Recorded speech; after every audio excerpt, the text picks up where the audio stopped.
this is JC. Welcome to Missed Again, where every missed shot is a lesson. It's not about perfect play, it's about my struggles and honest progress. Bank systems do not work. If you think they are plug-and-play formulas that will work for all or even most bank shots. Bank shots are very nuanced. Aiming and execution can change depending on the cue ball angle on the object ball and the distance between the object ball and the cushion, not to mention the effect the cue ball has on the object ball when they make contact. In every bank system taught, the instruction is always to add a bit of side spin, shoot with more pace, or shoot softer, depending on the bank shot. If so much feel is needed to make the shot, the system fails as a system. It is more of a guide or a framework. This video is, in spirit, a sequel to my previous video on instinctive kicking, which you can check out via the link above, the description below, or the pinned comment. There's a wide overlap with the fundamental techniques, but the bank shot is much more difficult. Nevertheless, the bank shot should be approached the same way as the kick shot and all shots in pool. The approach should be to develop your ability to aim and shoot bank shots instinctively. That means you aim subconsciously and let your mind make the exact calculations, while you consciously focus on your fundamentals during execution. In this video, I will do my best to show how to experiment and develop instinctive banking in an easy and logical way. This includes table width banks, cross banks, and frozen to rail banks. And for those who want a hack to assist in banks, I will show you how to use the spot on the wall for one rail bank shots in a separate video coming out after this one. For now, we will focus on the instinctive banking approach. As there's a lot of material in this video, I will include timestamps for all these sections in the video description for easy reference. Let's get started and explore the instinctive banking approach. As mentioned earlier, there's a significant overlap between the fundamental techniques of banking and one-rail kicking. Kicking is relatively easy, as you only need to direct the cue ball off the cushion, and there's no interaction with an object ball till the end of the shot. Unlike kicking, there are many more variables with banking, because the cue ball has to contact the object ball before the object ball contacts the cushion. So things can go wrong before and after the object ball contacts the cushion, even if the hit was good. This makes banking 3 times as hard as kicking, in my opinion. There are many bank systems being taught, including the parallel shift, where you find the midpoint between the object ball and pocket, mirroring the pocket opposite the rail, and of course numbering and calculating diamonds. I recently just learned to count to 9, so I can't do numbering systems. Most importantly, in my humble opinion, these methods do not help develop your instinctive aiming. You must also be able to make adjustments for different bank shots or different positions on the table. You must be able to bank soft, bank hard, or with spin. All this can only be done instinctively. While that might sound discouraging to beginners and advanced beginners, I'll share a framework and guidelines to give you a strong starting point. This will allow you to identify when adjustments are needed, otherwise you will depend heavily on luck for things to go right. Let's explore how to visualize the bank angle and the aiming point, starting with the bank angle. The bank angle should be logical and intuitive so that your mind can easily process it, which makes it easier to develop subconsciously. The most intuitive angle to use as a foundation is angle in and angle out, or angle of incidence equals angle of reflection. If you find the equal angle in, angle out, you will have the right bank angle. All you need to do is visualize an isosceles triangle where the top is on the top rail and the 2 equal sides of the triangle come down through the middle of the object ball and pocket you are banking to. The base of the triangle will be on the bottom rail, parallel to its edge. Use your cue and fingers if you need to help visualize the triangle. Adjust the shape of the triangle so that the 2 sides are equal, resulting in the top angle of the triangle being equal on both sides when a dividing line bisects it. The top of the dividing line at the top rail will be the aiming point. I always use the rail as the aiming point and not the cushion, as it is easier to see, and the diamonds will be useful in some bank shots. The best thing about this angle in, angle out method is that it is exactly the same technique for kick shots. So you're learning one method for both types of shots, and you'll build your instinctive aiming faster when working on both types of shots. Once I've determined the aiming point, I use a medium stroke with no spin and shoot at that point. If the stroke is true with no spin, you will bank the object ball in. What was just described works when the cue ball is lined up straight with the object ball for the bank aiming line. In real-world playing conditions, this will not always be the case. More than likely, the cue ball will be at an angle to the object ball, so you must cut the object ball into the rail for the bank shot. This is where fundamental cut angle aiming comes in. You must use the method that works best for you. The ideal method is to use instinctive aiming, but a popular method is to use the ghost ball, which I do for cut bank shots. The ghost ball is the position where the cue ball must contact the object ball for it to go in the correct direction. You visualize the ghost ball and shoot the cue ball to replace it to make the right contact. So when making a cut bank shot, you must do two things.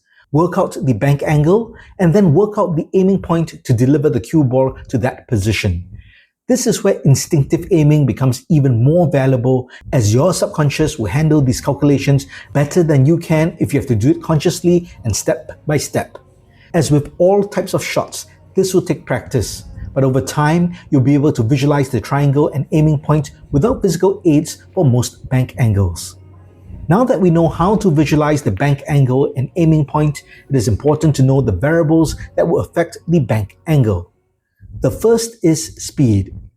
As far as possible, you should shoot the bank shot with your medium stroke with no spin, especially at the beginner or advanced beginner level.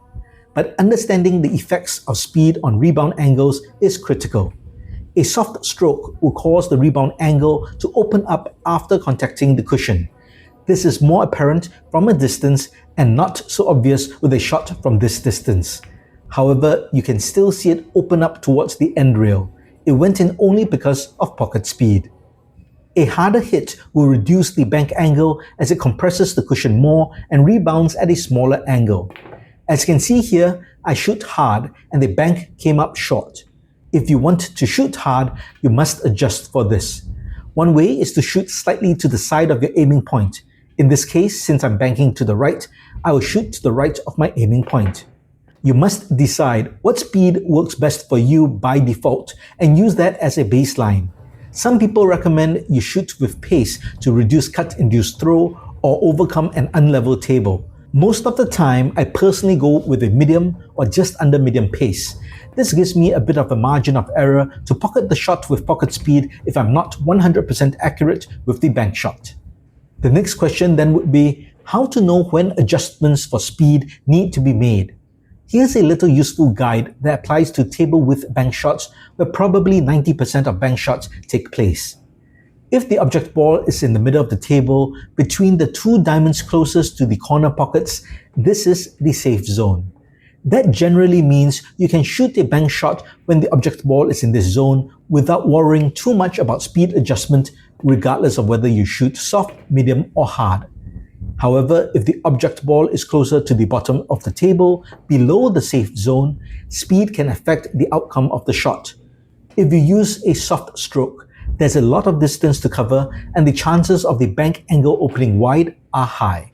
Here, I shot a bit too softly, but you can see how the bank angle opened up and missed the pocket wide. The adjustment to make will be to ensure you use a medium stroke or stronger to hit the cue ball. This will ensure the bank angle does not widen and the angle in, angle out will stay truer. An adjustment for speed is also needed if the object ball is above the safe zone.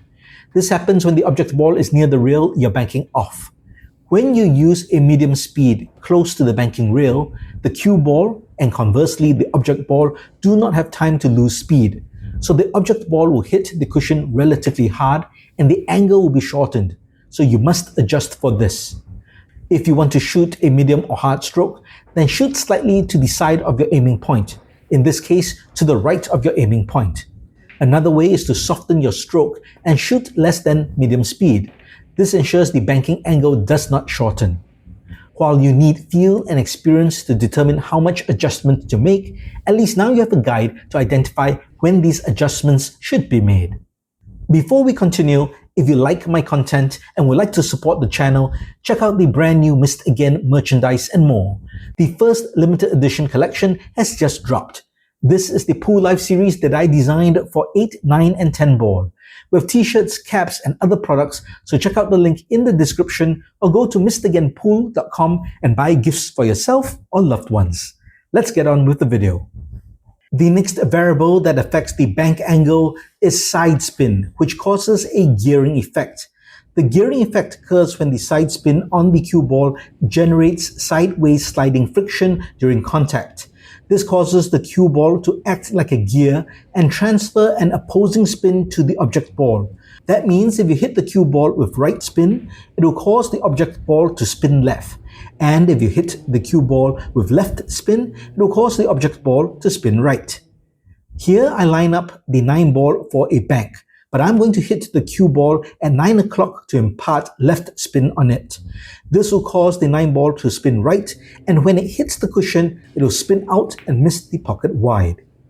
Here I line up the 9 ball for a bank, but I'm going to hit the cue ball at 3 o'clock to impart right spin on it.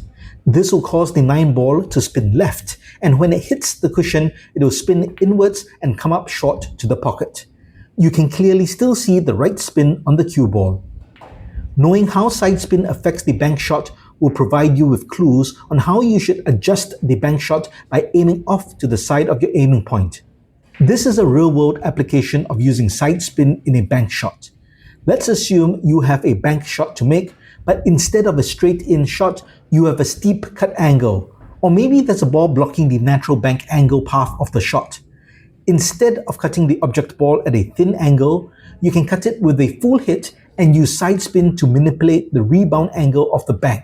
In this case, I shoot the cue ball with left spin to cause the 9 ball to spin right and spin out wide when it hits the cushion, and this allows it to be directed into the pocket. You might be wondering how much spin I put on the cue ball and where I hit the cue ball. Unfortunately, there's no specific point on the cue ball that will apply accurately for everyone. It depends on your stroke, speed, and even cue tip. So there's no point to tell you to hit half a tip or full tip to the right. You must experiment and develop the feel, and that will become instinctive with practice and time. Let's have a look at a specific type of bank shot that comes up occasionally.